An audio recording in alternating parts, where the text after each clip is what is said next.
Good afternoon, everyone. It's good to be back on Spot on Pundits today. My name is still Titilo Yolubulu Bolaji, and I have my able colleagues with me. Over to my left side, I have CY, and to my right, I have Baka. But as usual, they will introduce themselves. CY.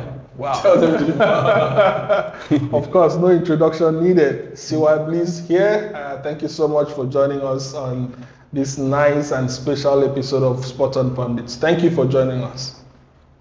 Baka. So Barka again, back here on Spot on Pundits in this hot afternoon in Kuala Lumpur.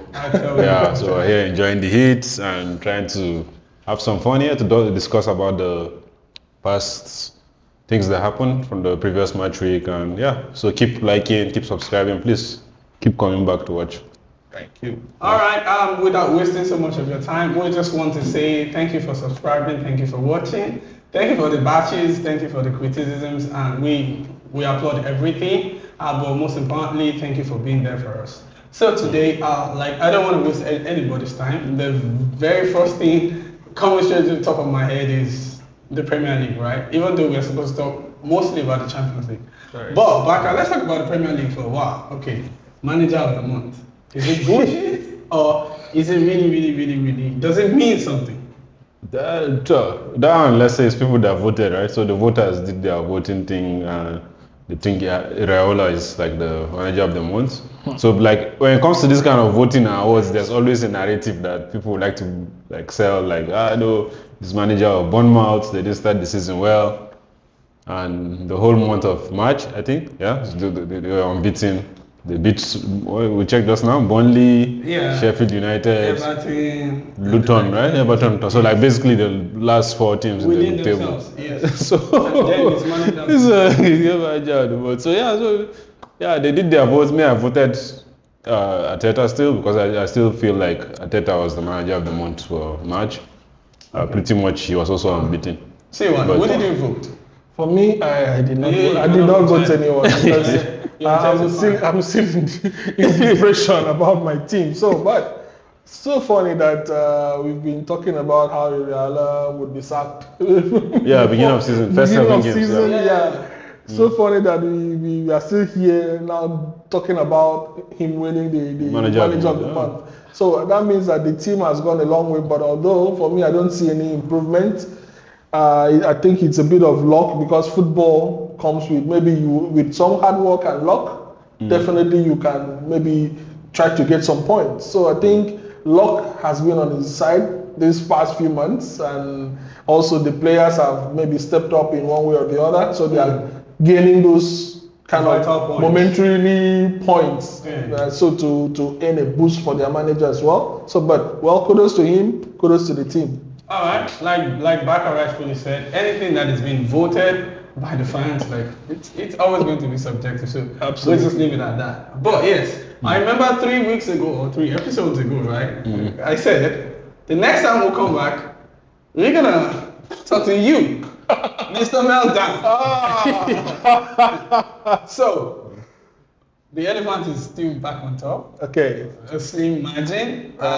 Do you agree that this is maybe the most competitive you've seen Yeah. the English Premier League? Yeah, it is because I think we are away from the era where we saw Manchester United dominate the Premier League very well. We've seen when Chelsea actually went back to back as well. Yeah. We've also seen when Manchester City have gone back like 3 times in a row. Yeah. So I think the Premier League has suddenly just woken up from its slumber that no grief for anybody.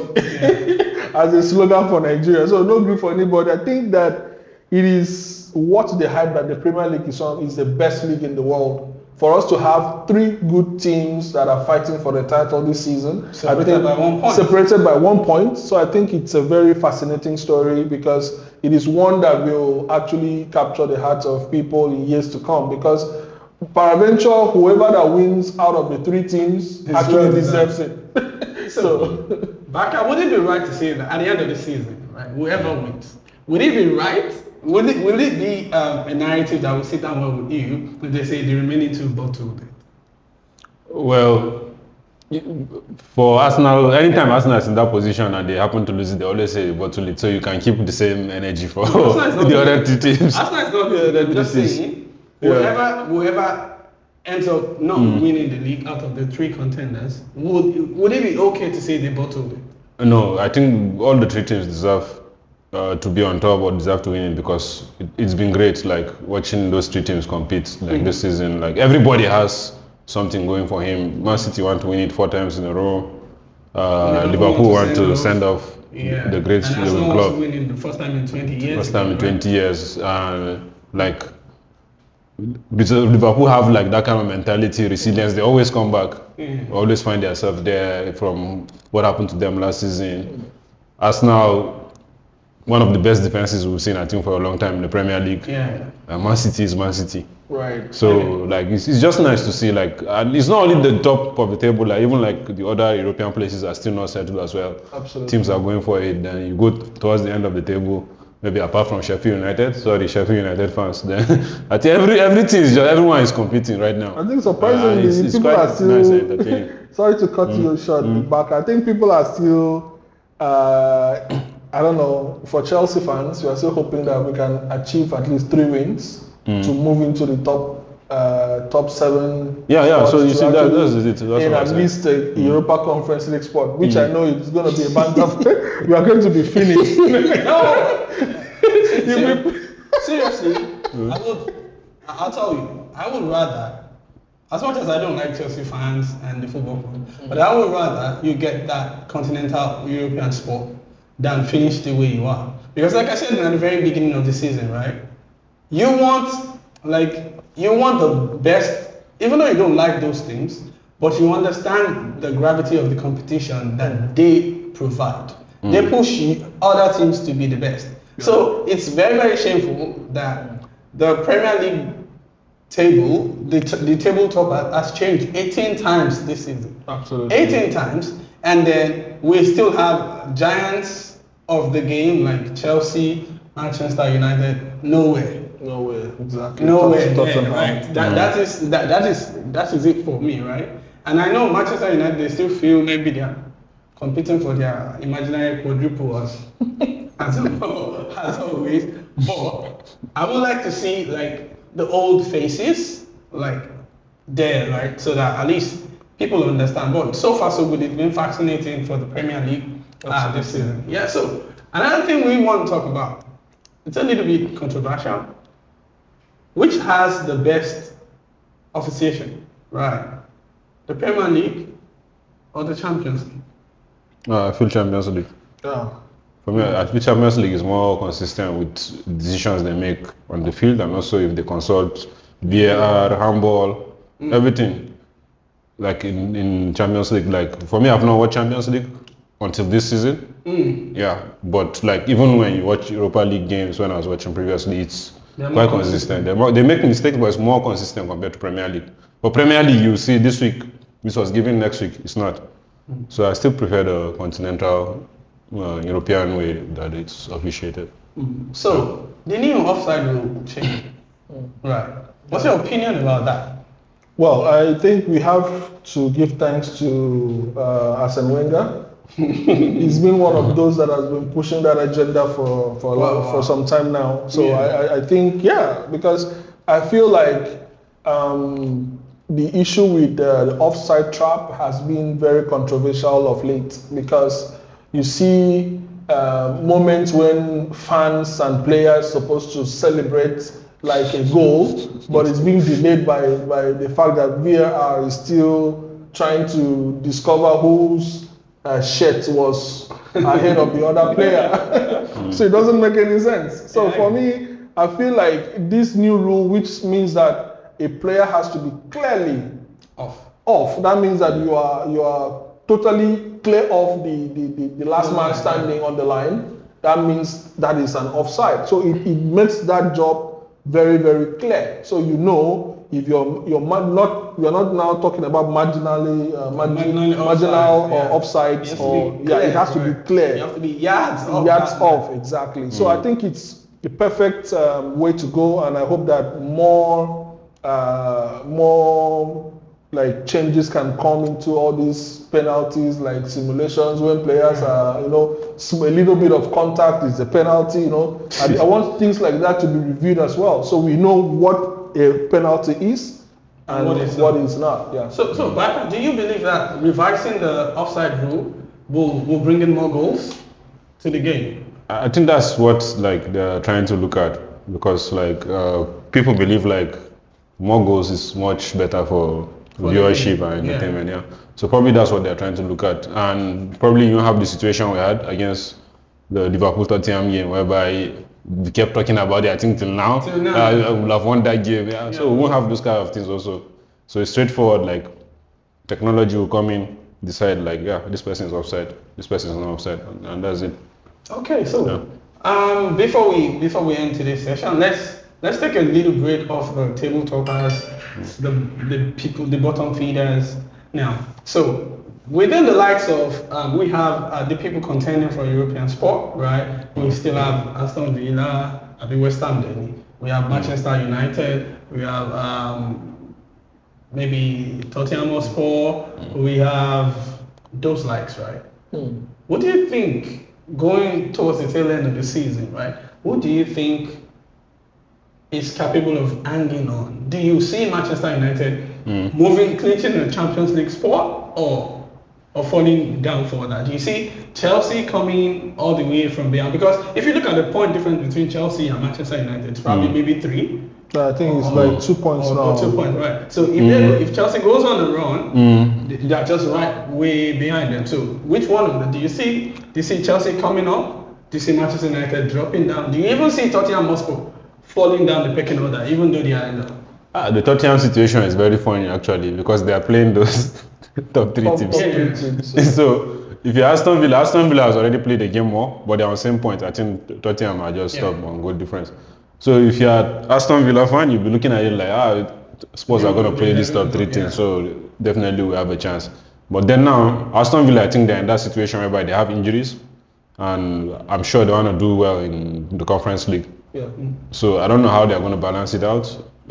Based on my experience with Emery, when he managed my own team, he didn't manage the team well towards the end of the season. So I still feel somehow like Tottenham will end up 4th or 5th. So, but the 5th spot was still not sure, because I think last time I checked the coefficient thing is still very close. So very close. I think Arsenal has to beat Bayern and Man City has to beat Madrid, something like that, because now Liverpool somehow already have a long way to go to catch up against Atlanta. So it will now depend on those 2-3 teams and Aston Villa. They've done it before. Let's see if they'll do it again. Right? So they hopefully, if you're a sports fan and Villa fan, then you'll be rooting for them. Then probably if you're a sports fan, I don't know whether they're going to support Arsenal against Bayern, but Ola do it again. Ola do it again. Yeah, so I feel like Tottenham will be there. Tottenham will finish top 5 or 4th. Villa, if you are Man United, since you've played a lot of difficult fixtures already, you feel like you can catch them. That should be the mentality of Man United, but you never know with them. I don't know the mentality. I cannot. Danny, I'm sorry, but I cannot talk about the mentality of your football club. I think I checked last also. Even Newcastle have a chance of finishing top 6. Even Newcastle. I've totally forgotten about the new Iron one. Yeah. So, but United don't have anything really to play for. Just like the FA Cup, right? Sorry, FA Cup they are just coming. No, I mean in terms of I don't think they can finish top 4. So maybe they just need to go 6th. Can they even finish 6th? Yeah. So they can finish 6th. Okay. They'll finish 6th, but if you finish 6th, then it's still Europa League, right? Yeah. Because I'm looking at maybe Chelsea wins the FA Cup, then Chelsea will still get the Europa League spot. Yeah, well, so then the person that now ends up in the last Europa League spot might go to the conference. We are not even sure. Because that's just one game. Yeah, but for me, I really feel like your problem is consistency. Yeah, that's the issue we have right now. And to me, to be honest, you see Mauricio Pochettino, I feel that guy should be given a chance at Chelsea. You feel? No, I just feel like he should be given a chance. You don't have a choice? No, we have a choice. Of course, you know certainly that we are people that don't take shit about the manager, right? So oh God, there's no money anymore. But did you see the online agenda that they were saying that they sent him to destroy Chelsea? Something like that. He hates the club. I see. Those are just conspiracy theories. We all know where they are coming from. They are coming from Tottenham. He said they sent him to destroy the club. That he doesn't even go and thank fans after the game. He'll be talking to his former players and all that stuff. The thing is, when we won which team, and Pochettino was actually celebrating very, very hard, and people were like, Man United, right? The Man United Manchester United game. And we were like, how come this kind of emotions has not been coming out all season? Yeah, so why is it that whenever we are playing top teams and you see Pochettino coming out so fiery and he's punching the air, doing this, doing that, but when you are playing all these, small clubs and those kind of songs in. Those are the games that mean so much. Yeah, that one has more intensity. No, but the thing is, for me, I believe that any points from those small teams actually makes more sense because those are where we are really, really not doing well. You mean your contemporaries? No, how can you say that? How can you say that? Where we are, it's certainly that Chelsea will come good. Where are you? Where are you? Allow these shots to die. Where are you? Stop firing these shots. Now, I want to seek your opinion. I think. So, now I'll rephrase. Do you think Tottenham Hotspur is going to determine who wins the league this year? Because that's the only game everybody had. The only game we all have. Yeah, I think they are not going to determine, but they're going to play a part. They are going to play kingmakers, but I don't think they're going to play a part, but they're not going to do much because they're playing Man City. Okay, those two games against Man City and against Arsenal, I feel like they can get points off both teams. They're playing Liverpool also. Liverpool is at Anfield. I don't think they have a chance there. With all due respect, yeah. But you can never say never. Okay, actually, then they can get a point. Yeah, so if they can get a point against all three teams, they didn't really determine anything. It's just like you didn't gain anything, you didn't lose anything. The determination is whoever manages to beat them. Yeah. If we all beat them, then it becomes insignificant, right? But if one beats, one draws, and one loses, it becomes a problem. That's a 3-point advantage. Yeah. So the thing is, I think Man City have a terrible record there. Somehow that's like the only stadium they struggle in. I'm Anfield. So probably Man City might not win there. The way things are looking, and like even when they played at Etihad, like they really match Man City properly. Our own is just like it's gonna be a derby and all that. So for me, I still think maybe it's be a draw. Home or away? It's away. I don't have any. Yeah. So that one, I feel like we could draw points. Yeah, but certainly, I'm still of the opinion that Man City will win the league. No. I'm not even rooting for them actually, but from what I'm seeing, it's just like from a prophet's perspective. Prophet I'm just seeing Arsenal winning the league in one way or the other. Okay. Well, the fact is because I'm seeing that kind of odds play in favor of Arsenal. You know what? Which odds? Yeah, the odds like you see like Spurs. I think Arsenal will win Spurs. Convincingly, it's not just going to be. But the only issue I have is Liverpool because Man City for certain, I can be quoted for this. Man City for certain will not win the league. Are you well? That's the only responsible. Like Man City will not win the league, but I'm certain that Arsenal can have an edge because likely from their not their style of play, but I just feel like there's this kind of brewing confidence that you see when Arsenal is playing against. You see that is. You mean good football? It's not about good football, but when you see, I understand what you mean. Because if you are watching Arsenal play, it doesn't look like they're going to concede. Yes. In the Premier League, their defense has suddenly turned to be one of like the best defenses of the second half of the season. So my how do you call it on my FPL. All Arsenal, all defenders are Arsenal, and they're giving me maximum points. So for me, I feel kind of confident that this running will actually favor Arsenal more. Oh, you're thinking about it. Yeah, because people keep saying that the fixtures are tougher, but I like the fixtures because it's those kind of fixtures that won't get you complacent. Like you won't look at it and feel like, okay, let me rest this person. You just go for it all the games. So, but it's this month. I think the Premier League will be decided this month. All right. So, thank you very much. I think we have to draw the curtains here. I will drag CY later, maybe in the next episode. We still have to talk about the meltdown thing, not just today. So, from me to you, thank you for being there for us. My name is still Titili Olumunabalaji. Baka CY, you want to sign out? Thanks. Thanks. Thank you so much. Have a wonderful day. Hit me like a ton of bricks.